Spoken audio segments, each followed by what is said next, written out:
ফাযকুরুনি, তুই বান্দা আমাকে ডাকতে দেরি,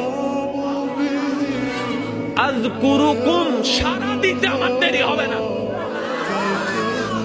ফাযকুরুনি, বান্দা তুই আমাকে স্মরণ করতে দেরি, আযকুরুকুম, তোকে স্মরণ করতে আমার দেরি হবে না। এক কথায় ফাযকুরুনি, বান্দা অভাবে পড়ে তুই আমাকে স্মরণ কর, আযকুরুকুম, অভাব থেকে মুক্তি করার মাধ্যমে আমি তোকে স্মরণ করব। সুবহান।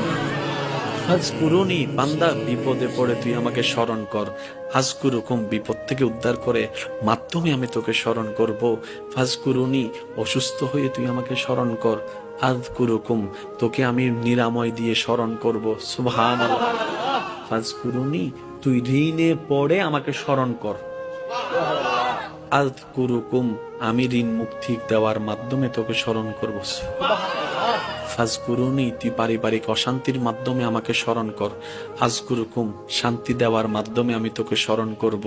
ফাযকুরুনি, বউয়ের অত্যাচার, স্বামীর অত্যাচার, এলাকার অত্যাচার, পরিবারের অত্যাচার, বাবা চাচা মামার অত্যাচারে তুই ধৈর্য ধরে আমাকে স্মরণ কর, আযকুরুকুম, বিজয়ের দেওয়ার মাধ্যমে আমি তোকে স্মরণ করব। আপনাকে আমাকে রবের দিকে নিয়ে যায়, যে কষ্ট আপনাকে আমাকে নামাজের সিজদার দিকে নিয়ে যায়, যে যন্ত্রণা আপনাকে আমাকে তাহাজ্জুদ নামাজের দিকে নিয়ে যায়, যে দুঃখ কষ্ট যন্ত্রণা আমাদেরকে আল্লাহর সবরের দিকে নিয়ে যায়, সেই দুঃখ কষ্ট বাহ্যিকভাবে দুঃখের হলো, পরকালের চোখ দিয়ে তাকালে দেখবেন প্রত্যেকটা জায়গায় নিয়ামত আর নিয়ামত। কেমন নিয়ামত? ওই দুঃখটা আসার কারণে আপনি ধৈর্য ধরেছেন, ধৈর্য ধরার কারণে আল্লাহর প্রিয় হতে শুরু করেছেন।